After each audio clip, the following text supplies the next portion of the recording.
The Split T Splitzkrieg offense, the true most toxic way to run the ball in college football 27. It was great in 25, it was great in 26. With the way run blocking is right now, I expect it to be better than ever this year. So all the hype, all the hooplas on West Virginia and their power I tight. There's another school in that state that can run the Split T Splitzkrieg. That's going to be the Marshall Thundering Herds, who we're going to use for this. Now, the Split T is in 5 offensive playbooks. I believe it was in like 12 or 13 in college football 25. It was in 6 last year, down to 5 this year. It's a dying breed, but we are going to try to breathe some life back into this endangered offense. So in this video, we are just going to go into practice mode, how we're going to set up to run the Split T Splitzkrieg, the plays we're going to be doing. Then we do have some gameplay against the CPU on Heisman difficulty to show you how good this offense can be. But before we get too far into that, special shout out to the newest member here on the channel, the campus tour crew. Dante starts at just $5 a month, is by far the best way to help support this channel and everything we're trying to do here in college football 27. So thank you again, Dante. Thank you to all the members here on the channel. Truly appreciate you guys. So we're just going to hop into practice mode here and let's get to it. And I will say one of the negatives about this offense is probably not as good against like the really high overall teams. Like with West Virginia, we were able to go against Georgia, had no problems even on a Heisman.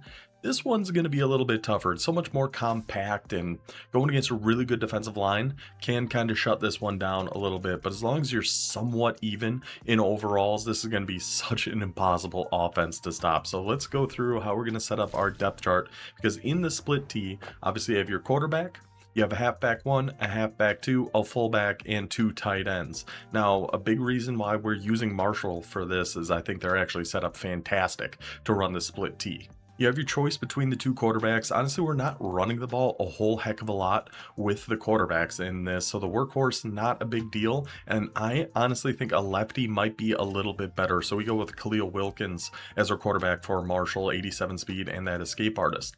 Now, halfback 1 is going to be getting the ball a decent amount of the time. We do want a good runner, somebody with a little bit more speed. So Forrest Meadows is going to go be our halfback 1. He's going to be in the back right of the Split T. The back left is going to be your halfback 2, that's gonna be Marquise Boston. We'll go ahead and keep him here, and then Barbie is gonna go into our fullback. We could change these 2 around just because of the size of Boston. He's still 90 speed. Actually, looking at it now, I think this is the better way to do it. Have Meadows be our halfback 1, Barbie be your halfback 2.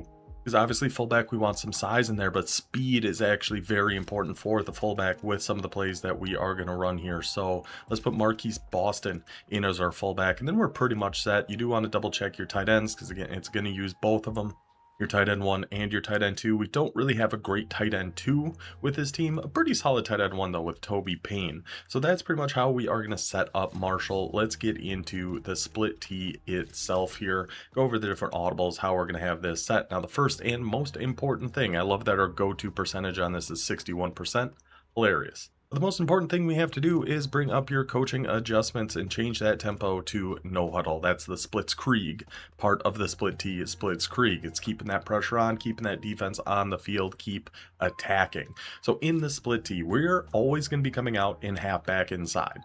This is a base run, that one's probably going to treat you the best, but for our audibles, we're going to have a fullback toss, we're going to have the fullback dive, which is probably overall the best run, but you do need a certain look to really be able to do it, and a couple pass options we'll go over here, tight end corner, and a play action boot. Again, why having speed on your quarterback is still pretty important, even if we're not really running with them too much. And I will note the DIY toss reverse. Last year, this was horribly broken. It would not work at all. I tried it towards the end of the year. It was never something I really ran with the Split T, and you literally couldn't do the DIY part, and we still can't. Still can't do it. Well, but scoop it up, make something happen. No, not going to work for us. So yeah, I would definitely stay away from the DIY toss reverse. Like that, you just never get the option. You just never get the option to actually do the DIY part. So we're going to stay away from that one. You do have another pass option if you would rather do the fake fullback toss rollout left instead of the PA boot. I mean, they're pretty dang similar plays. You can't go too wrong with either one. I always go with the PA boot. So we're going to have the halfback inside, the fullback dive. Halfback inside, the play we're coming out in. Fullback dive is an audible. Fullback toss is an audible. Tight end corner. And yeah, and the play action boot. So that's how we're going to do it. We'll come out and have back inside. We'll just throw them in random defenses and kind of pick our way around here. So the first thing we're looking at on the defense here is this is a very symmetrical defense, right? They got the 4 down linemen. They're a little shifted over to our left, but then in the box, they got those 2 linebackers lined up right over both of our tackles. They got, looks like a slot corner on the left. Maybe that was a strong safety that came down on the right, but just a very even look. So we're going to go with one of our inside runs here.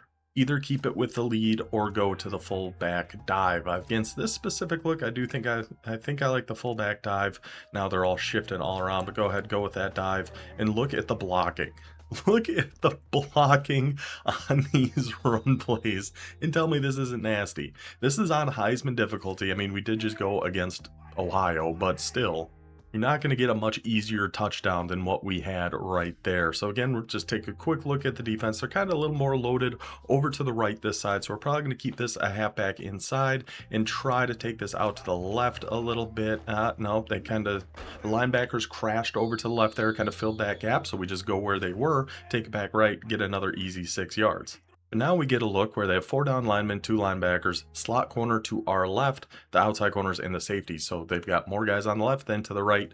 This is the time we would go with that fullback toss play. Now, sometimes your offensive line is going to let you down on this. They're going to let some guys through, especially the linebackers. If they come crashing down and crashing to the right, your center's not really going to be able to get up there. You might have to cut this up a little bit earlier than expected, but we have the numbers out to this side. Let's just take that toss. Number 18, go pick up that block. And there's another 15 yards. So that's one. That was, I swear, hand up.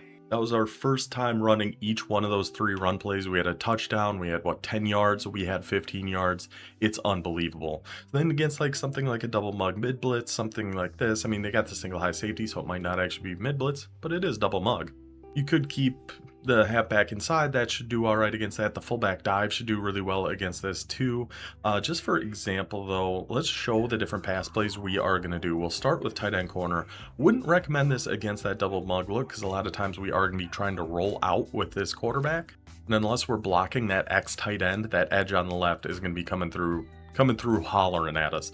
But essentially this is how we're going to set up our tight end corner play. Set it up as kind of a left rollout type of look.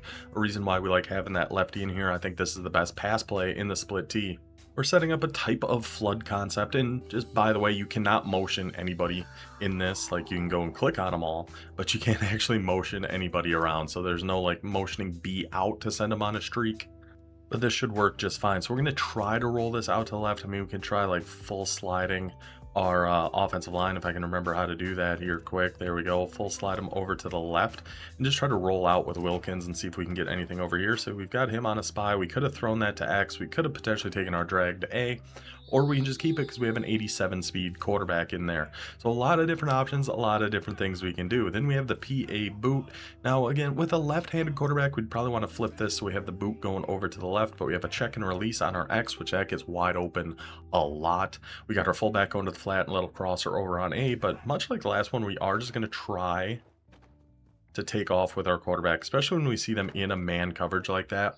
Maybe we could throw that to the crosser, but the way quarterbacks play in the game this year, I'm not trusting them to make throws like that when we have 87 speed and we can just take off and run towards the edge. So now a little single mug, we can just run a few plays here. Single mug, this will go be a fullback dive right up the middle here, assuming we can block everybody. We can indeed just bounce around a few guys, take that for another gain of 15. So it's just about kind of taking a look at the defense. Where's, like here we have that extra defender over on the left, but with how that defensive line is set up, them being spread out so far, I don't want to try a fullback toss against something like this. This is going to be an inside run. This would probably be another fullback dive. And like I said, I think fullback dive is so good. Oh, we just kind of got sucked right into the middle there. But I do think fullback dive is going to be your best overall run in this playbook and in this offense. It'll just be a good go-to, get you 5-6 yards at least, or you could still pop them and still get a really good run on those. So those are going to be the main ideas. Those are going to be the main plays. And how we set up our depth chart here, specifically with Marshall, but really for any team you want to run this with, because it is in the playbooks of Marshall, North Texas, Ohio State, San Diego State, and USF. You probably want your fastest guy at fullback, your best overall runner, maybe at halfback 1, and then a good blocker on halfback 2. So the way I do it, our halfback 2 is not really going to be getting out there and making too many plays. He's not really getting any runs. He's not really going on too many passes. Just get somebody in there who can help lead the way for you. So yeah, those are all the teams. That's the basic setup for it. Let's take it to our CPU game where we're on Heisman difficulty. And I think I just kept it against Appalachian State, just kept that little rivalry game going in there. And hand up on me, I forgot to record our opening drive of this one. So we already got 7 on the board. We still got about 2.5 offensive drives of us to enjoy the Split T Splitzkrieg here with the Thundering Herd. So we got the ball here at our own 28-yard line. Whoops, get my cursor out of the way. But here we're going to be pausing. We're going to be talking a little bit more about why we're calling the plays we are in an actual game example. So here we're going to come out in that halfback inside, and then at the line of scrimmage is when we decide what play we're going to do based on what the defense is giving us. So we see the 4 down linemen. Now I can actually use my cursor. 4 down linemen here. Couple guys over here, linebackers here, big gap right over here. So we're going to keep this a halfback inside and try to attack right in this space, go right where the defense isn't. So we're going to take that halfback inside. We see they kind of all crashed over to that way, opens up a huge lane right up the middle. Easy as pie. Can't get any easier than this. Then with the CPU, going against the CPU and hurry up, you get that menu popping back up. We're just picking halfback inside every single time. So now we get to our play call here. We're going to go ahead and audible this to a fullback toss. And we can see why right here. 4 down linemen.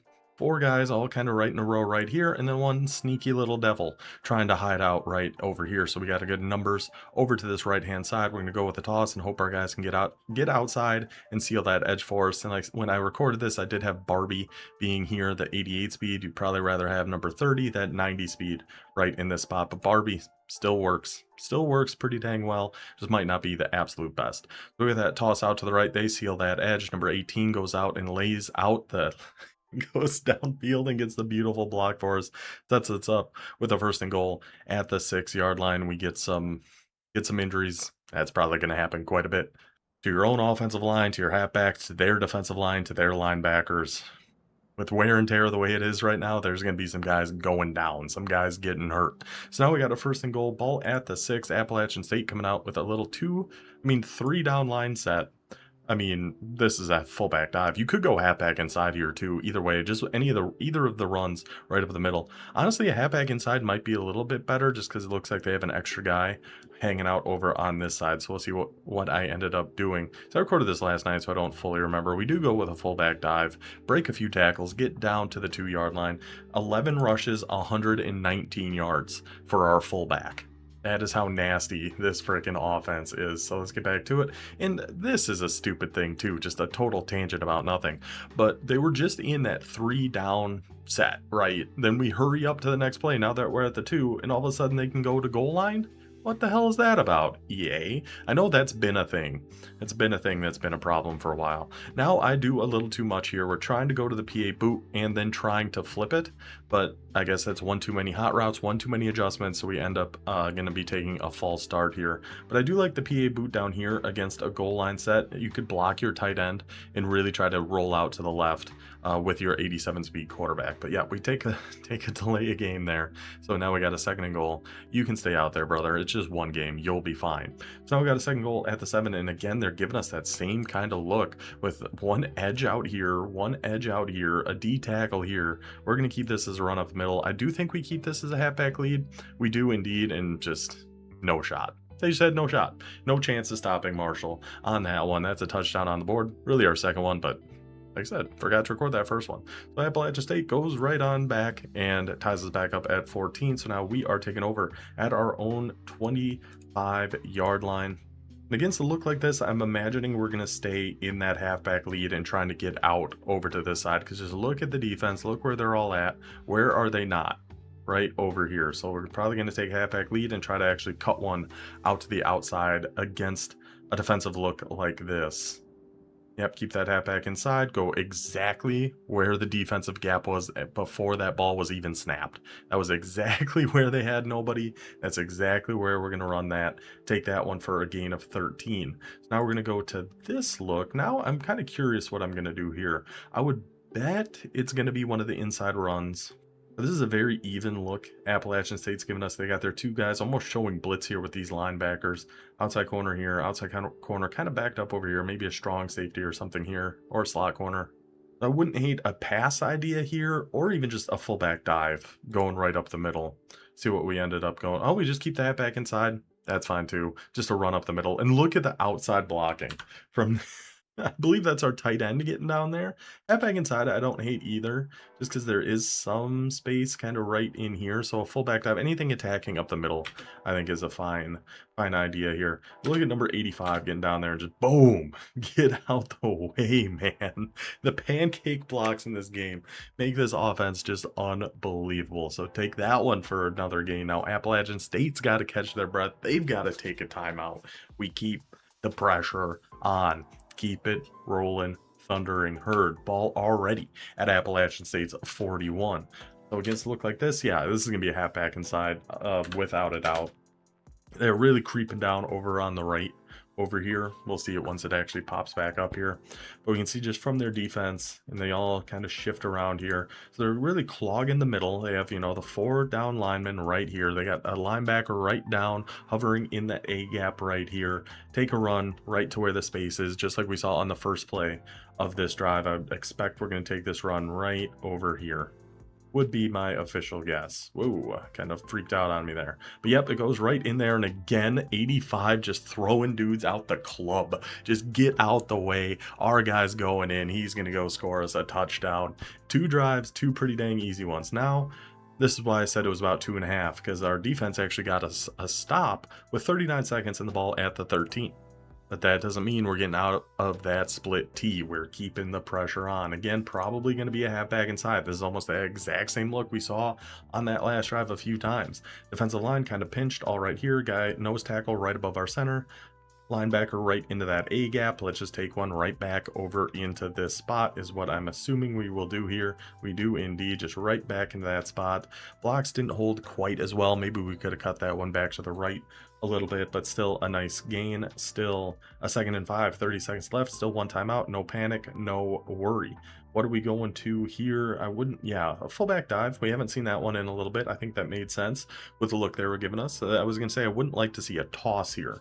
I saw we audibled to something, and I wasn't sure what it was, but we are going to go back. Another fullback dive here. 1st and goal at the 2. They do end up stuffing us here a little bit. We are hanging on to our last timeout. It's hard to just keep the pressure on, keep that defense on the field, go back to the halfback inside, take it in for the thundering herd touchdown. So yeah, 2 drives, 2.5 drives, really resulting in 3 pretty gosh dang easy touchdowns with Marshall. And we had the one before that. So that ended up being what, 28 points at halftime for Marshall. Yeah, 28 points at half on Heisman against the CPU. Yes, it is Appalachian State, but still, with the way run blocking is in college football 27, unless they're throwing out a patch, which I thought they were supposed to by now. Maybe it'll be out by the time this video is coming out Friday. I'm recording this on Tuesday, so leaves a little wiggle room in there. There might be some sort of patch coming, but see the pancake blocks those tight ends were laying out, seeing those alleys that this offensive line was able to create. I think the Split T Splitzkrieg is not only back, but it's better than ever. So let me know if you guys have tried this out, or at least some variation of it. Just tried the Split T at all, because I think it's really, really good in the game this year. But I do hope you guys enjoyed this one. We'll be back tomorrow. We have a campus tour with the Rice Owls in their spread option, modern option offense. More campus tours until we get through all 138 teams. We're going to have some more playbook reviews. I think Friday is going to be kind of our whatever day, Freaky Friday type of day, playbook reviews, whatever we really feel like doing. So yeah, hope you guys enjoyed this one. I will see you guys next time. Until then, take it easy.